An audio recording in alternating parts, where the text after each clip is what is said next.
ফিলিস্তিন জিন্দাবাদ জানিয়ে দিব হাতে থাকা সর্বশেষ আপডেট আন্তর্জাতিক সংবাদ। প্রথমেই সংবাদ শিরোনাম, ইয়েমেন থেকে ইসরায়েলি ক্ষেপণাস্ত্র হামলা, বেজে উঠল সাইরেন।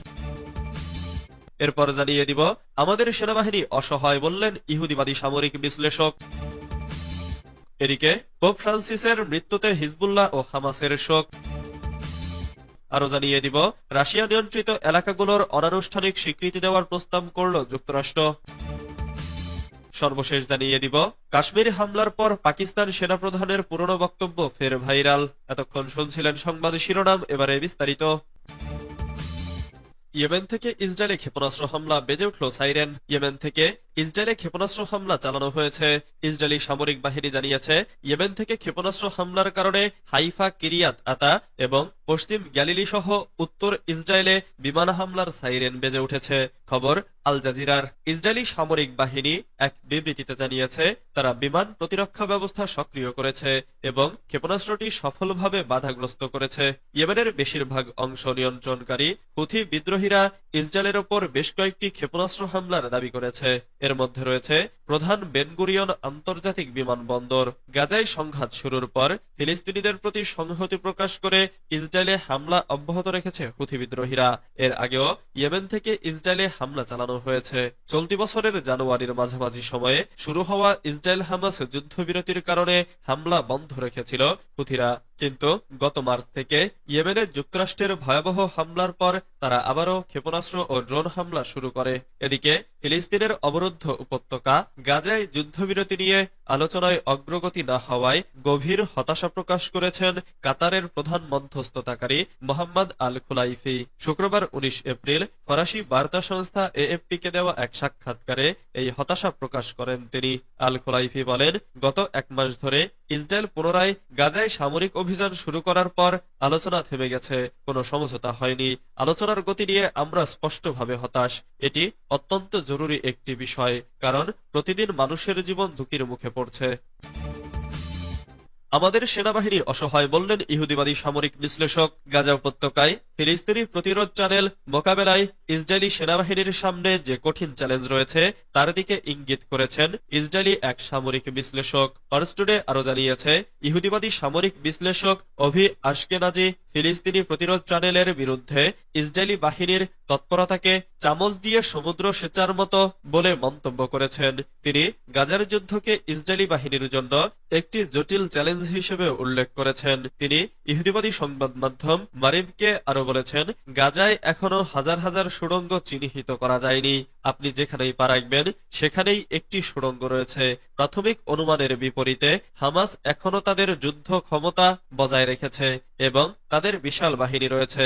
রাফা এবং অন্যান্য এলাকায় হামাস শত শত কিংবা সম্ভবত আরো বেশি যোদ্ধাকে সুড়ঙ্গের মাধ্যমে আল মাওশি এলাকায় স্থানান্তরিত করে। ইহুদিবাদী এই বিশ্লেষক আরো বলেন, বাস্তবতা হল যুদ্ধটি বর্তমানে ইসরায়েলি সেনাবাহিনীর জন্য খুবই জটিল এবং এই সেনাবাহিনী এমন একটি সংস্থার মুখোমুখি হচ্ছে যারা গেরিলা যুদ্ধ পরিচালনা করেছে।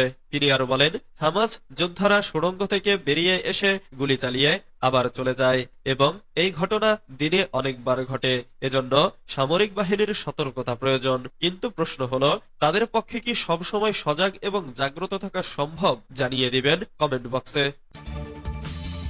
পোপ ফ্রান্সিসের মৃত্যুতে হিজবুল্লাহ ও হামাসের শোক। ক্যাথলিক খ্রিস্টানদের ধর্মগুরু পোপ ফ্রান্সিসের মৃত্যুতে শোক জানাচ্ছে পুরো বিশ্ব। বাদ যায়নি ফিলিস্তিনের স্বাধীনতাকামী সংগঠন হামাস এবং লেবাননের রাজনৈতিক ও সামরিক সংগঠন হিজবুল্লাহ। দুই সংগঠনই তার মানবিক মূল্যবোধ রক্ষার প্রচেষ্টার প্রশংসা করে বিবৃতি দিয়েছে। সোমবার এক বিবৃতিতে হামাস জানিয়েছে, ধর্মীয় ও মানবিক মূল্যবোধ সমুন্নত রাখতে পোপ ফ্রান্সিসের অবদান আজীবন স্মরণীয় হয়ে থাকবে।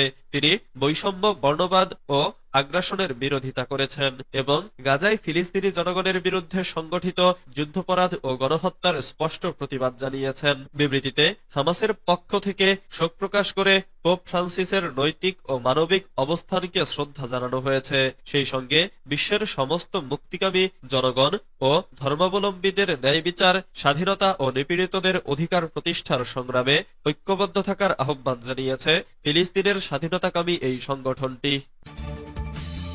রাশিয়া নিয়ন্ত্রিত এলাকাগুলোর অনানুষ্ঠানিক স্বীকৃতি দেওয়ার প্রস্তাব করল যুক্তরাষ্ট্র। ইউক্রেনে 2022 সালে যুদ্ধ শুরুর পর রাশিয়ার দখলে নেওয়া প্রায় সব এলাকাকে অনানুষ্ঠানিকভাবে স্বীকৃতি দেওয়ার শান্তি প্রস্তাব করেছে যুক্তরাষ্ট্র।